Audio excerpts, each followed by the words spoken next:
बहुत बहुत स्वागत है आपका अपने YouTube चैनल अपना स्टडी पॉइंट में। मैं पुष्पा यादव। प्लीज़ आप मेरे चैनल को लाइक और सब्सक्राइब करें और बेल आइकन को दबाना ना भूलें प्लीज़। पिछली वीडियो में मैंने क्लियर किया है कि असहयोग क्या होता है।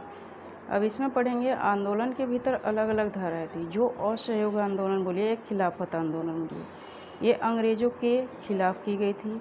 ये इसलिए असहयोग या खिलाफत इनका नाम इसलिए पड़ा कि इसमें हम अंग्रेज़ों का किसी भी रूप में साथ नहीं देंगे।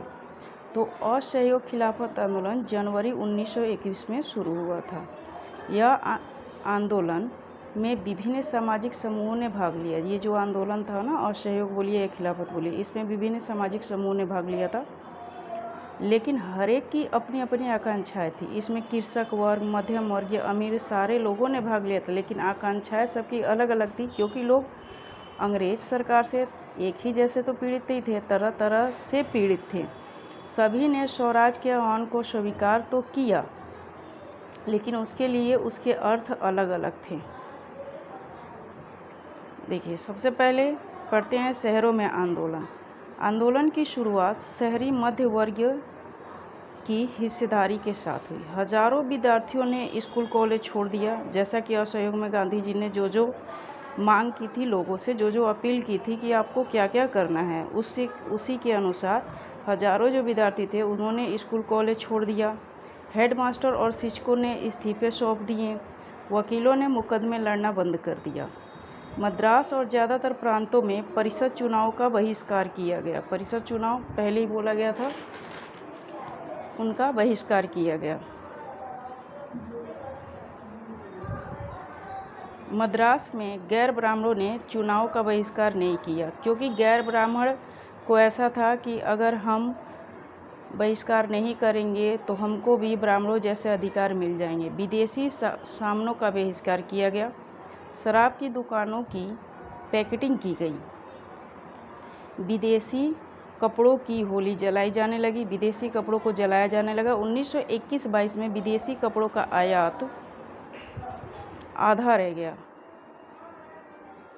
कीमत 102 करोड़ से घटकर 57 करोड़ रह गई। मतलब ये देखिए, जो विदेशी कपड़ा पहले 102 करोड़ की बिक्री हो रहा था, वो सिर्फ 57 करोड़ की रह गई थी हमारे भारत में। इतना लोगों ने इसका बहिष्कार किया था। व्यापारियों ने विदेशी व्यापार में पैसा लगाने से इनकार कर दिया। जो हमारे यहाँ के व्यापारी थे, उन्होंने विदेशी व्यापार में पैसा लगाने से मना कर दिया।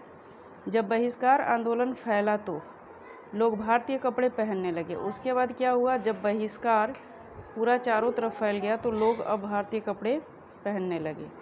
भारतीय कपड़ा मिल और हथकरघों का उत्पादन बढ़ने लगा। कुछ समय बाद शहरों में आंदोलन धीमा पड़ने लगा। इसके कई कारण थे, लेकिन ये आंदोलन शुरू में तो बहुत तेज़ी से फैला, लेकिन बाद में ये आंदोलन जो था ना, धीमा पड़ने लगा। इसके कारण क्या थे?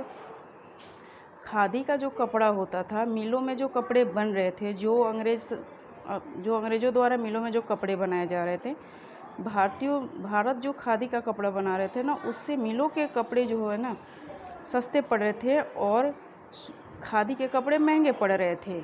गरीब उसे खरीद नहीं सकते थे। अब महंगे कपड़े को गरीब नहीं खरीद सकता था। ब्रिटिश संस्थानों के स्थान पर भारतीय संस्थानों की स्थापना जरूरी थी। अब ब्रिटिश जो संस्थाएं थी, जैसे मान लीजिए कि स्कूल है, कॉलेज है, अगर हम भी ब्रिटिश संस्था को छोड़ रहे हैं तो हमको ऑप्शन में कम से कम भारतीय संस्था तो चाहिए। तो भारतीय संस्था नहीं थी। उनको बनाए तो जा रहे थे, लेकिन बहुत धीमी गति से बना रहे थे। लेकिन भारतीय संस्थाओं की स्थापना बहुत धीमी थी।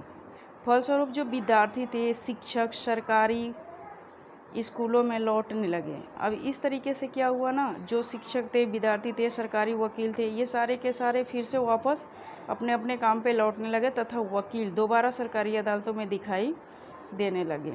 ये शहरी इलाकों में असहयोग या खिलाफत आंदोलन का ऐसा असर हुआ था।